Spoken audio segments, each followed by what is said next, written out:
1 2 3 4 பேரிச்சம்பழம், ஒரு 10 12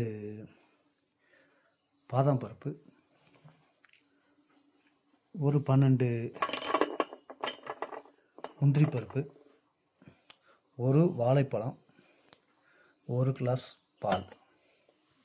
பாருங்கள் மக்களே, இதில் கொட்டை இருக்கும் பார்த்துங்க. இந்த கொட்டையை மட்டும் மாற்றிட்டு மிக்சி இருக்கா, மிக்சியில் கொட்டையை எடுத்துட்டு இதை முந்திரி பழம், அதாவது முந்திரி பேரிச்சம்பழத்தில் கருப்பு திராட்சை பழம், இதை போட்டுட்டு கொட்டையை மாற்றிட்டு இது நாளையும் போட்டு, அப்புறம் இந்த முந்திரி பருப்பு, அதுக்கப்புறம் இந்த பாதாம் பருப்பு பார்த்துங்க. இந்த பாதாம் பருப்பு இல்லையா, இந்த பாதாம் பருப்பையும் உள்ளே போடுறோம். அடுத்து என்ன செய்கிறோம்,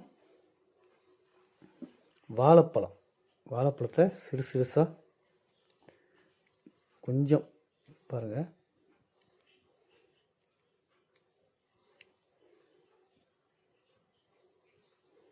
பிச்சு போட்டோமா. இப்போ என்ன செய்கிறோம்,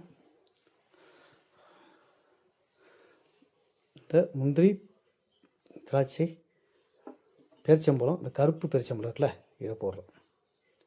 கொட்டை எடுத்துடணும். கொட்டை எடுத்துட்டு இதை போடுறீங்க. அப்போ 4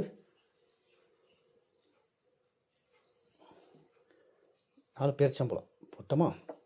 போட்டுட்டு இதில் ஒரு கிளாஸ் பால் ஃபுல்லாக ஊற்றுறீங்க. ஊற்றிட்டு இதை மிக்சியில் வச்சு அரைக்கிறோம். ஓகேவா, பாருங்கள், இது மிக்சியில் வச்சு அரைச்சோடனே இப்படி ஆயிடும். இதை நீங்கள் ஒரு நாளைக்கோ பகலில் உடம்பு வயிறு ஃப்ரீயாக இருக்கும்போது, நல்லா சாப்பிடக்கூடாது, சும்மா இருக்கும்போது இதை நீங்கள் டீஸ்பூன் வச்சு நல்லா சாப்பிடுங்க.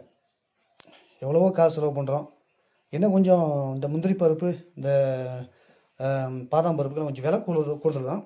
சும்மா எதுக்கோ நம்ம செலவு பண்ணுறோம். ஒரு எத்தனையோ பேர் இன்றைக்கி இப்போ சாராயத்துக்கும் பிராண்டிக்கும் 200 ரூபாய்க்கு 500 ரூபாய்க்கு வாங்கி குடிக்கிறாங்க. அதில் என்ன இருக்குது, ஒன்றுமே இல்லை, கொஞ்சம் நேரம் போதும் இருக்குது, அவ்வளோதான்.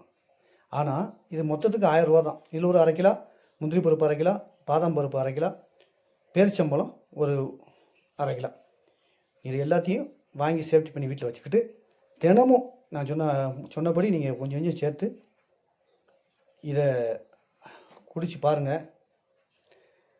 உங்கள் உடம்பு எப்படி இருக்குன்னு காட்டுறோம் பாருங்கள். அதனால் நம்ம சாப்பிட்டா உடம்பு இந்த மாதிரி பாருங்கள், உடம்பு இப்படி ஹெல்த்தாக வச்சுக்கலாம். எதுக்கு காசு செலவு பண்ணுறோம், நல்லா சாப்பிட்டு உடம்பை இந்த மாதிரி வச்சுக்கிட்டோம்னா நமக்கு எப்படி இருக்கும் உடம்பு, சொல்லுங்க பார்ப்போம்.